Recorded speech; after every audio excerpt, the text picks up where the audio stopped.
Meghan Markle pushes back against her Diana death stunt in Paris. For Harry, this wasn't symbolism. It was trauma. And for Meghan, sources suggest it was a move in a larger game. This weekend, Meghan Markle did something that left the world stunned, and Prince Harry speechless. Some call it shocking, others call it cruel, but insiders say it was calculated. Imagine sitting in a car, rolling past the site where your mother tragically died decades ago. The memory raw and unhealed. And then suddenly, someone you love, someone you trusted, films themselves there. Feet up, smiling, posting it for the world to see. By the end of this video, you'll understand why this isn't just another scandal.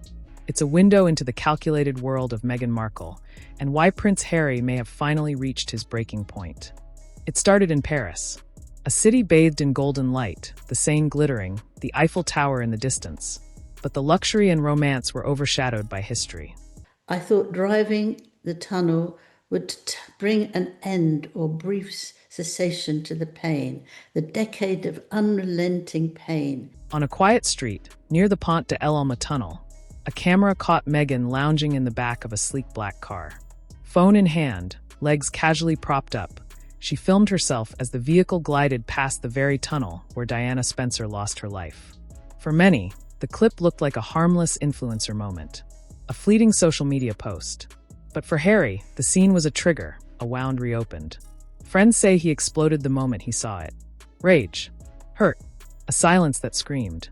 Insiders claim he confronted Meghan privately, calling the video cruel, attention-seeking, and a betrayal of everything Diana stood for. It's a Saturday night in Paris. The choreography was exactly the same choreography that Princess Diana experienced on the night that she died. And Meghan, she didn't retreat. Not at all. It wasn't just a lapse in judgment. The route was precise, echoing the path Diana's car took that fateful night. Every frame, every angle, carefully choreographed, or perhaps unintentionally symbolic. Either way, the impact was immediate. Social media erupted. Outrage, disbelief, debate. Yet Meghan maintained her composure at Paris Fashion Week. Front row at Balenciaga, cameras capturing every polished move. For millions, it was appalling. For Harry, it was unforgivable. Paris Fashion Week, the very heart of high fashion, where every street corner glistens with designer labels and every flash of a camera promises instant immortality. For Meghan Markle, this was meant to be more than a public appearance. It was a comeback, a masterclass in public relations, a carefully choreographed display of glamour and control. Couture gowns hugged every curve, celebrity photographers jostled for position, and flashbulbs exploded like fireworks with each step she took. The city itself seemed to bend to her presence, the Seine reflecting her poise, the Parisian glow framing her every movement. But behind the velvet ropes and red carpets, tension simmered like a storm cloud about to break. Prince Harry had arrived expecting a simple, graceful outing, a shared appearance that would pass with minimal attention. Instead, he was forced into a confrontation with the rawest memory of his life. The tunnel where his mother had perished, transformed into a backdrop for a social media moment. Every second of the footage seemed designed to provoke, to remind him, to stir the grief he had spent decades managing privately. Sources describe what followed in their suite at a 5-star Paris hotel as unprecedented. Voices raised, doors closed, but the argument, intense, sharp, and personal, reached levels never before witnessed in their marriage. Harry's words cut like glass. He accused Meghan of exploiting tragedy, turning his mother's death into a prop for headlines, a currency in the game of public attention. Meghan's response, delivered with a cold casualness that insiders say stunned even longtime aides, was simple. "It's just a location, not your property." That sentence didn't just offend. It carved a chasm, widening a rift that would take more than reconciliation to bridge. And then there was Balenciaga. The fashion house itself has a stormy backdrop, tainted by ongoing controversy over child exploitation allegations. Meghan's presence at the show wasn't a coincidence. To critics, it signaled selective morality, a prioritization of loyalty or strategy over principle. To others, it was pure theater, a calculated move in her ongoing quest for relevance. The optics were sharp, unforgiving, impossible to ignore. Every pose, every glance, every perfectly lit photo whispered a story of power and calculation. And in that mix, Harry's patience and his silence was tested like never before. That's what she does. She won't let him forget. I don't mean that in a good way. This isn't the first time Meghan Markle has courted controversy. But insiders say there's more than coincidence at play, a pattern almost surgical in its precision. Every viral moment, every headline-grabbing stunt, every carefully curated Instagram post seems to serve a hidden purpose. It's as if the chaos itself is part of a strategy, a machine designed to keep her name circulating, always relevant, always in the spotlight. Think about it. Netflix deals dropped just as backlash simmered.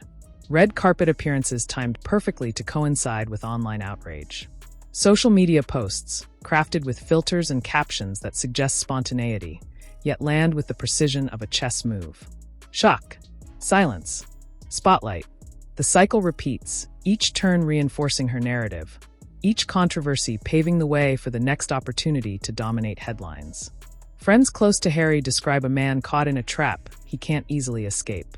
Every time he steps in to protect Meghan, he sacrifices a piece of himself. His voice muted, his grief overlooked, his boundaries stretched. And every time he speaks publicly, he risks feeding the very machine that thrives on outrage, turning his defense into fodder for yet another story. There's no winning in this cycle, only endurance. The tunnel incident in Paris isn't just a lapse in judgment. It's a microcosm of the larger strategy at play. It encapsulates the rhythm of Meghan's public life: provoke, endure outrage, feed on visibility, reinforce relevance. And now, according to sources, Harry sees it for what it truly is. For the first time, he recognizes the pattern, the choreography behind the chaos, the method behind the madness. The real heartbreak isn't just the public spectacle. It's the realization that the narrative he's been living in isn't about him, his grief, or even their marriage. It's about maintaining a spotlight, no matter the cost. Think about it. The location alone is chilling. The very tunnel where Diana Spencer's life ended in tragedy. The choice of Paris, the city's golden glow masking a storm of personal grief.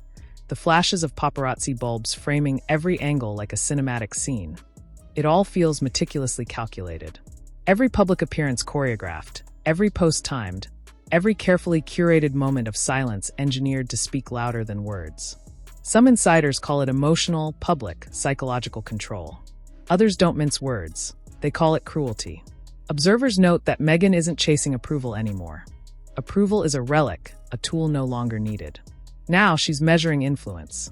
Every glance, every perfectly timed smile, every filtered Instagram post reinforces a narrative of power, control, and dominance over perception. It's less about connecting and more about orchestrating how the world sees her, and by extension, how Harry is framed in that narrative.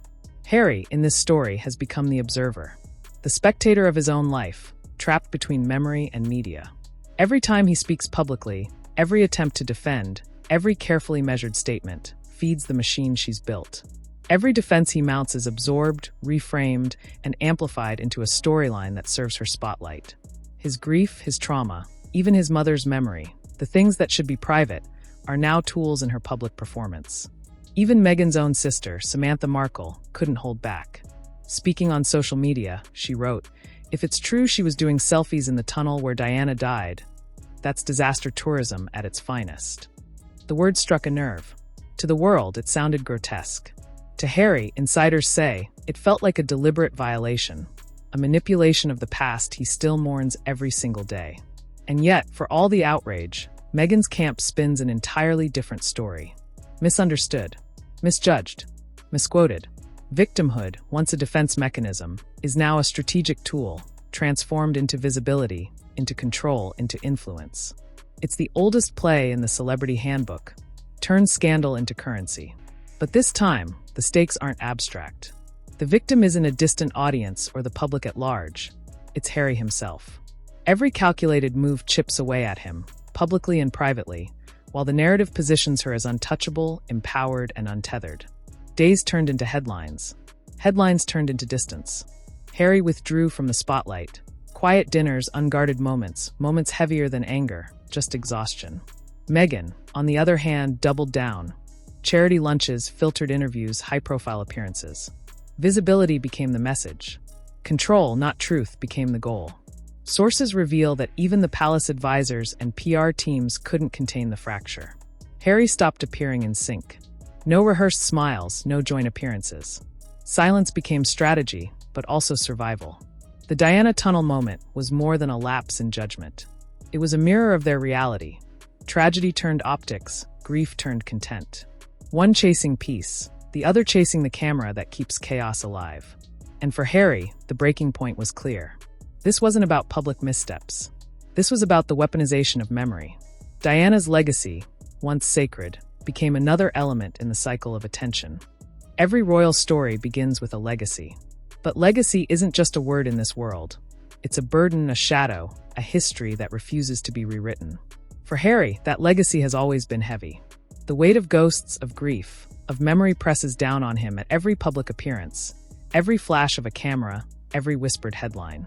Every news story, every viral clip, every tabloid scandal drags him backward, forcing him to relive moments he wishes were private, moments that shaped him long before he could claim his own voice. His mother's death, her life, her image. They hover like an uninvited spectator, an ever-present reminder of the past that refuses to stay buried. For Meghan, the equation is reversed. Legacy is not weight, it is opportunity. Every controversy is currency, every viral headline an investment in visibility. Where Harry feels the ghosts of history pressing on him, Meghan sees leverage, a way to stay central in a world that devours attention faster than it grants it. Public outrage isn't a setback, it's a springboard. The more intense the reaction, the more headlines, the more she thrives. It's a paradox so stark it almost hurts to watch. The more polished her image, the more fractured the reality behind it. The smiles, the gowns, the perfectly curated posts. They mask fractures and tensions that no camera can fully hide. Friends close to the couple note an unsettling evolution. What began as admiration, Meghan fascinated by royalty, by the mystique, by the opportunity to inhabit a story larger than herself, has morphed into imitation. Not the honoring of a legacy, but its control, its manipulation. Each gesture, each outfit, each public smile is designed to shape perception, to dictate the narrative. Each performance leaves a scar, not on her image, but on the history she borrows, the life she appropriates for her own spotlight. Every step forward in her career seems to echo with someone else's tragedy, someone else's pain, and Harry is forced to watch, to endure, to absorb the consequences. And now the cycle continues. New projects, carefully staged appearances, whispered headlines, social media bursts that feel spontaneous, but are anything but. Repetition masquerading as reinvention. Shock, silence, spotlight, again and again. The world sees only the surface. A glamorous woman, radiant under Parisian lights, wielding influence and control with enviable precision. But behind those flashes, insiders whisper about exhaustion, about isolation, about the invisible toll on a man who once believed in fairy tales and found himself trapped in a relentless, unending performance. The cruelty of it is in the contrast. Harry carries the weight of the past. Meghan wields it as a tool. Every headline, every viral clip, every strategically timed post becomes another layer in a story where love, grief, legacy, and ambition collide. And for viewers, the tension is irresistible, because we are watching not just a couple, but a high-stakes game of narrative control, where history itself becomes the board and hearts are the currency. So, what does this mean for Harry? For Meghan? For the world watching from afar? It means that love, privacy, and legacy have collided with strategy, ambition, and control. It means that what started as a story of rebellion and romance has morphed into a stage of spectacle. The Diana Tunnel incident wasn't just a lapse in judgment. It was a statement, a symbol, and a mirror reflecting a deeper reality. When everything you touch becomes a headline, how do you tell the truth from performance? Perhaps the world doesn't need another apology, another Instagram post, another carefully choreographed public moment. Perhaps the world needs honesty, a rare, dangerous, and invaluable commodity. Because at the end of the day, the story isn't just about Meghan. It's about how fame, grief, and power collide, and what happens when one person's rise comes at the expense of another's peace.